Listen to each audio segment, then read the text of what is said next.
Hey guys! Welcome to Couple. Please like and subscribe if you like this video.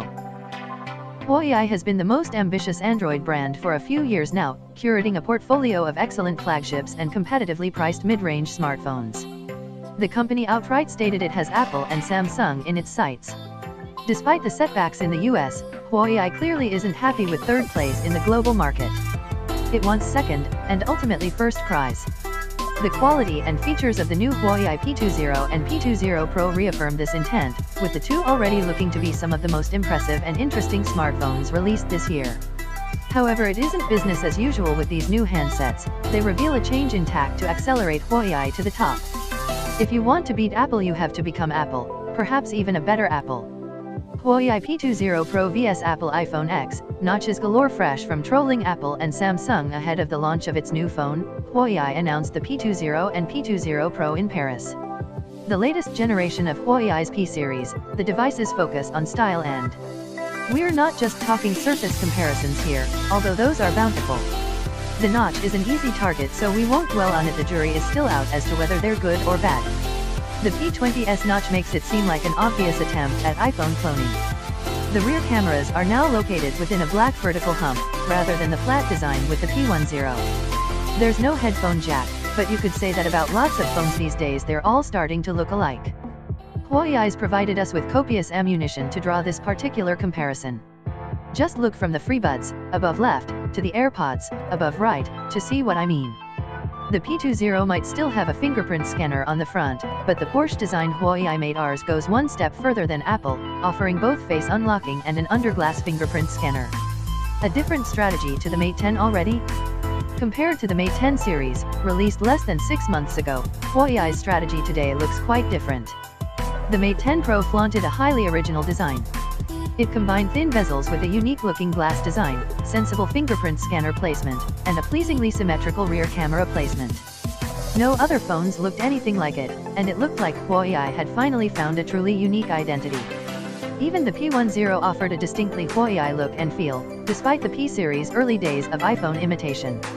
But the new P20 range ditches virtually every aspect of this aesthetic for something much more familiar. For whatever reason, Huawei clearly didn't want its Mate 10 design crossing over to the P series.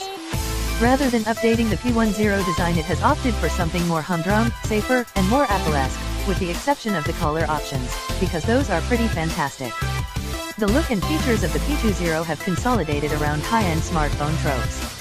It's a major overhaul from the Mate 10 and P10. This isn't a complete about-face from Huawei though. More subtle changes in this vein were already apparent in its recent phones. The 3.5mm jack was already dropped on the Mate 10 Pro, which was targeted at higher-end markets, while the lower-cost Mate 10 kept the feature. I don't think any engineers at Huawei genuinely believe Bluetooth to be higher-end option, but wireless is considered the future by marketing departments across the industry. The front-facing fingerprint scanner has been sticking around in designs like the Mate 10 and View 10 for some reason too. Don't even get me started on Huawei's refusal to adopt some well-established best Android practices for EMUI and the addition of swipe gestures for navigation just like the iPhone X. It's not just the P20 though. Huawei's general strategy is trending in the Apple direction. If you thought the iPhone X was expensive starting at $999, the Huawei P20 Pro starts at €899, $1,105, a €100 premium over its predecessor. While Huawei is happy it's less greedy than Apple, Richard Yu told us exactly this in Paris, there's still an ultra-premium offering available. The Porsche-designed Mate Rs with 512GB of storage will set you back a pretty €2,095, $2,576. This isn't an accident or Huawei just ripping off other ideas. In China, as in the US, Apple is synonymous with premium quality. Huawei wants consumers to see its products in the same light or, perhaps preferably, as a better alternative. Photography in focus. Okay, enough of the direct comparisons. The point isn't that the P20 is just an iPhone clone. Clearly it isn't. Huawei has put plenty of in-house technology and cutting-edge features, that are actually leaps and bounds ahead of Apple, into the P20. There's aptX HD and LDAC to cater to the growth in wireless headphones and speakers, super fast charging included out of the box, AI that isn't just a gimmick, and the company isn't wasting any time on this animoji nonsense. Those are all good things, but just like Samsung, Google, Apple, and others, Huawei has long kowtowed to the fact that what consumers demand from their smartphone the most is top-quality pictures. The P20 Pro is perhaps even an overreaction to this fact, cramming in more sensors than anyone else. One can't help but compare it to the madness of 5-blade razors. But there's more to the new camera than just its lens count. Huawei has also included a larger sensor than rival phones, introduced some impressive oversampling for low light, and included advanced processing for zoom and stabilization techniques.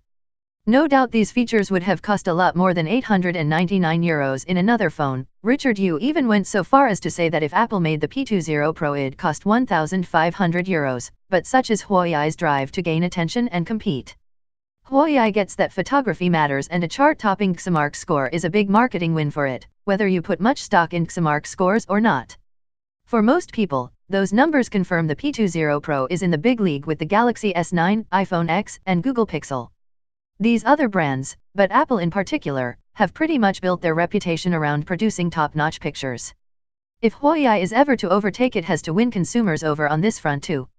That's really the aim of the triple camera shenanigans. It might seem like a play for headlines and consumer awareness, but it's all backed up by the ability to take incredible shots. A move right from the Cupertino handbook.